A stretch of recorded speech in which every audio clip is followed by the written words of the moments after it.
Hi friends, അല്ലൂസ് kitchen വേൾഡിലേക്ക് എല്ലാവർക്കും സ്വാഗതം. നമുക്കിന്ന് വളരെ ടേസ്റ്റി ആയിട്ടുള്ള പുഡിംഗ് എങ്ങനെയാണ് നമ്മുടെ വീട്ടിലുണ്ടാക്കുന്നത് നോക്കിയാലോ. വളരെ എളുപ്പമാണ്. 10 മിനിറ്റിനുള്ളിൽ നമുക്ക് ഈ പുഡിംഗ് റെഡിയാക്കി എടുക്കാൻ പറ്റും. ഞാനിന്നിവിടെ ഉണ്ടാക്കുന്നത് എഗ്ലെസ് പുഡിംഗ് ആണ്. അപ്പോൾ നമുക്ക് വീഡിയോയിലേക്ക് പോകാം. നമുക്ക് പുഡിംഗ് ഉണ്ടാക്കാൻ തുടങ്ങാം. ഫസ്റ്റ് സ്റ്റെപ്പ് നമുക്ക് ചെയ്യേണ്ടത് പഞ്ചസാര കാരമലൈസ് ചെയ്തെടുക്കുകയാണ്. അതിന് വേണ്ടിയിട്ട് ഒരു അരക്കപ്പ് പഞ്ചസാര ഞാൻ എടുത്തിട്ടുണ്ട്. അത് നമുക്ക് ലോ ഫ്ലെയിമിലിട്ട് കാരമലൈസ് ചെയ്തെടുക്കാം. ഒരു 3-4 മിനിറ്റ് നമുക്ക് നല്ലതുപോലെ ഇളക്കി കൊടുത്ത് പഞ്ചസാര മെൽറ്റ് ആവുന്നിടം വരെ വെയിറ്റ് ചെയ്യാം. വേറെ വെള്ളമൊന്നും ഒഴിച്ചു കൊടുക്കണ്ട. ഇപ്പം നമ്മുടെ പഞ്ചസാര നല്ലതുപോലെ മെൽറ്റായിട്ട് വന്നിട്ടുണ്ട്. നമുക്കിതിലേക്ക് കളറൊക്കെ മാറി വന്നിട്ടുണ്ട്. ഇതിലേക്ക് നമുക്ക് 1 സ്പൂൺ ബട്ടർ ചേർത്ത് കൊടുക്കാം.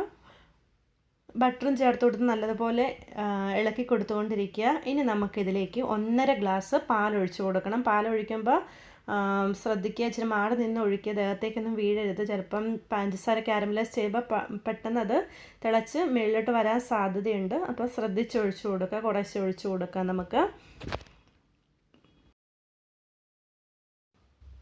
1.5 കപ്പ് പാലാണ് ഞാനിവിടെ എടുത്തിരിക്കുന്നത്. മെഷർമെൻറ്റ് ഒന്നും കൂടെ ഞാൻ പറയാം. 1/2 കപ്പ് പഞ്ചസാര, 1 ടേബിൾ സ്പൂൺ ബട്ടർ, 1.5 കപ്പ് പാല്, ഇതെല്ലാം കൂടെ നമുക്ക് ഇതൊന്ന് തിളച്ച് വരുന്ന ടൈമിൽ നമുക്ക് ആവശ്യമായിട്ടുള്ള കോൺഫ്ലോർ ഒന്ന് മിക്സ് ചെയ്തെടുക്കണം.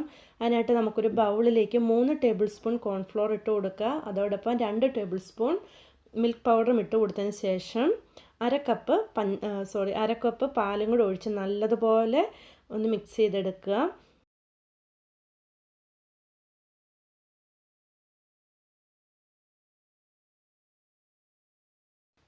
ഇനി നമുക്ക് 1 ടേബിൾ സ്പൂൺ വാനില എസൻസ് ഇതിലേക്ക് ഒഴിച്ചു കൊടുത്ത് നല്ലതുപോലെ ഒന്ന് മിക്സ് ചെയ്തെടുക്കാം.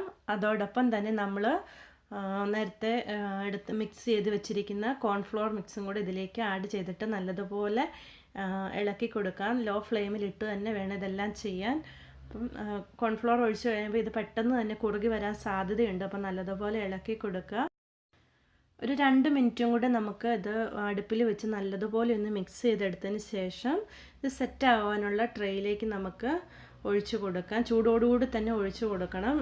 തണുക്കാൻ നിന്നാൽ നമുക്കത് പാടായിരിക്കും. അപ്പോൾ ചൂടോടുകൂടി തന്നെ നമുക്കത് പകർത്തി എടുക്കാം.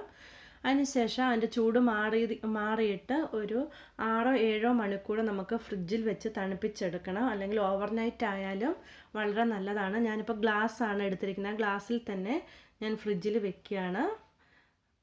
നമുക്കിത് ഓവർനൈറ്റ് ഫ്രിഡ്ജിൽ വെച്ചതിന് ശേഷം നമുക്ക് രാവിലെ ഇതെടുത്ത് ഒന്ന് സെറ്റ് ചെയ്തെടുക്കാം.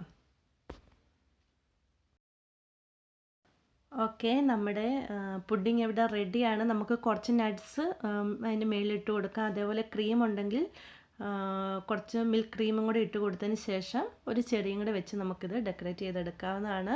അപ്പോൾ നിങ്ങളെല്ലാവരും ഉണ്ടാക്കി കഴിക്കുക. വളരെ പെട്ടെന്ന് തന്നെ ഉണ്ടാക്കാൻ പറ്റുന്ന എഗ്ലെസ് പുഡിംഗ് ആണിത്. അപ്പോൾ നിങ്ങൾ ഉണ്ടാക്കി കഴിച്ചിട്ട് നിങ്ങളുടെ അഭിപ്രായങ്ങൾ കമൻറ്റ് ചെയ്യുക. താങ്ക്